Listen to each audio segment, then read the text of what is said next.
अगर हमारे हाथ रखने से सब ठीक होते तो डॉक्टरों की जरूरत ही नहीं पड़ती। ध्यान रखिए,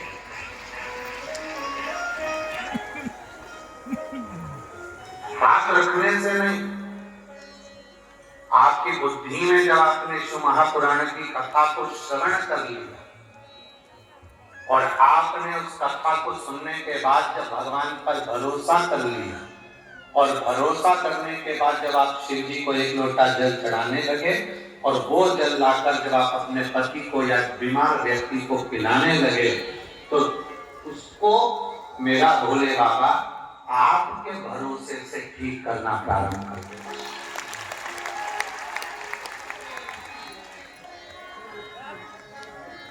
आपका गुरु से तो केवल अगर मिलो तो एक बात कहो कि गुरुजी एक बार कृपा की दृष्टि से देख लीजिए, केवल एक बार हमको देख लो। और गुरु होता ही ऐसा है, करुणा की दृष्टि से जब देखता है उसके नैनों में जो शिव समाया हुआ होता है वो शिव की दृष्टि उस भक्त पर पड़ती है तो अपने आप उसके दुखड़े मिटना प्रारंभ। केवल देख, आप अगर देख लोगे, केवल देखने में पर भी मेरा दुख समाप्त हो, मेरा कष्ट में। और कृपा की ना होती जो आदत तुम्हारी तो सुनी रहती अदालत तुम्हारी, गरीबों के दिल में जगह तुम ना पाते तो किस दिल में होती इबादत तुम्हारी। शिव कथा कहती है प्रेम हमेशा बढ़ता है। प्रेम क्या होता है? बढ़ता है। प्रेम कभी कम नहीं होता।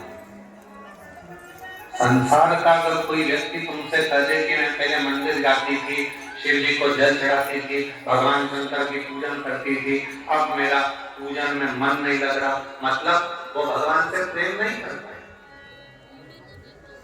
केवल प्राप्ति के लिए जा रही थी कि भगवान मेरे को ये दे देना, भगवान मेरे को वो दे देना। भगवान ने देना, भगवान ने नहीं दिया तो उसने दूसरी जगह जाना चालू कर दिया, दूसरी जगह पर नहीं मिला तीसरी जगह जाना चालू कर दिया, तीसरी जगह नहीं मिला चौथी जगह जाना चालू कर दिया। और शिव महापुराण की कथा क्या करती है कि एक कुएं को खोदेगा तुम 50 फीट यहाँ खोदती है, 50 फीट वहां खोदती है, 60 फीट वहां खोदती है, 80 फीट वहां खोदती है तो पानी नहीं निकलेगा। अगर वही 80 फीट 50 फीट 50 फीट 50 फीट ऐसे सबको जोड़ लो और एक ही जगह पर खोदना चालू कर दो तो जितना गहरा खोदोगे वहां से जल प्राप्त जरूर होगा।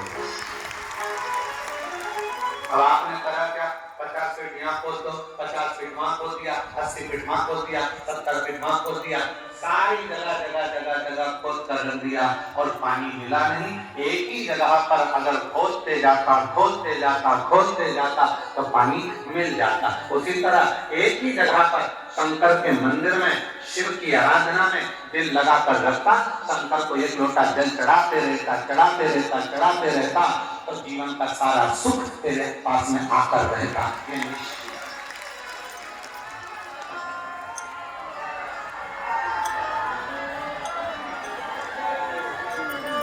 हमने करा क्या? थोड़े दिन बाबा ने नहीं सुनी, अगले बाबा के यहाँ पहुंच गए, अगले बाबा ने नहीं सुनी, तीसरे बाबा के पास पहुंच गए, तीसरे बाबा ने नहीं सुनी, चौथे बाबा के पास पहुंच गए। एक ही जगह पर क्यों नहीं थे?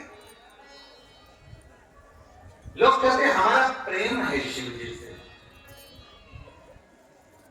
प्रेम बढ़ता, प्रेम कम नहीं होता, बढ़ता।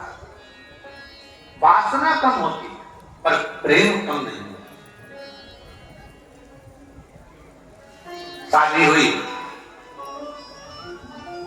और शादी होने के बाद में पहले तो खूब बात करते थे, 4 घंटा 8 घंटा 10 घंटा रात रात भर टिके ही रहते थे मोबाइल से। तकिए पे नींद भी लग जाती थी तो भी गुर्राटा भी भर रहा हो तो पत्नी उसको लगता था कि बात ही कर रहा है तो वो बोल ही जाती थी, और ये गुर्राटा भर रहा हो। अब जो 3 घंटा 4 घंटा 6 घंटा 8 घंटा इतनी बात करता था, 4 महीने 6 महीने 1 साल 2 साल कब का प्रेम था, तो कहा हमारा तो 6 साल पुराना प्रेम है। 6 साल पुराना, अच्छा है, भगवान कृपा करे तुम्हारी शादी हो जाए। शादी होगी, शादी होने के बाद में 1 साल ठीक रहा, फिर कम फिर कम फिर कम फिर कम, और आखिरी में इतना कम हो गया, एक दूसरे से झगड़ा प्रारंभ हो गया, लड़ाई हो गई और अदालत में जाकर तलाक लेने के लिए खड़े हो गए। तो आप बताओ कि शास्त्र कह रहा है कि प्रेम बढ़ता है, वासना घटती है, मतलब वो प्रेम था ही नहीं, उसने तो केवल तुम्हारा स्वरूप देखा था और तुम्हारी युवान अवस्था देखी थी, इसलिए वो केवल तुमको कबाड़ा, उसने अपना बनाया और आखिरी में तुमको धीरे धीरे धीरे धीरे धीरे धीरे वो प्रेम कम हो गया। वो प्रेम नहीं, उसको हम प्रेम नहीं कर सकते, उसको केवल वासना कर सकते, केवल वासना, प्रेम नहीं हो सकता। प्रेम की परिभाषा करती है कि प्रेम बढ़ता, प्रेम घटता कभी नहीं। जितना अभी तुम शिव जी से लगन लगा रही हो ना, उतना और बढ़ेगा। फिर लगन लगाओगी तो और बढ़ेगा।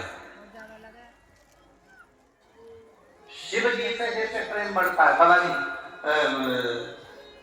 कथा जहां जहां शिव महापुराण की होती है वहां लोग बढ़ बढ़कर आते जाते हैं। तो कई लोग कहते हैं गुरु जी इतने शिव भक्त आ गए, करोड़ों में शिव भक्त पहुंचना है, लाखों में शिव भक्त पहुंचना है, उसका कारण क्या है? मतलब पहली कथा सुनी थी तो प्रेम हुआ था, जल चढ़ाते चढ़ाते और प्रेम बढ़ गया, बढ़ते बढ़ते इतने साल कथा सुनते सुनते हो गए तो अब तो और ज्यादा प्रेम बढ़ता चले जा रहा है, इसलिए जनमानस उमड़ता चले जा रहा है।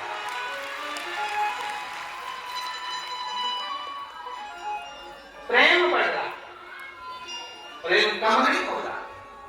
और हम तो बाबा से यही प्रार्थना करते हैं, भोले बाबा त्रिवेणी के संगम पर ऐसी कृपा करना जो से कथा को श्रवण करने के लिए आया है, खाली झोली लाया है। बाबा गंगा यमुना सरस्वती मैया, हे अक्षय वट, आपकी कृपा छाया सब पर बनाना, मेरे नाग वासुकी, मेरे भोले बाबा, हे शिव, इनकी झोलियां खुशियों से भरकर इनको घर भेजना, इसी कृपा और बड़े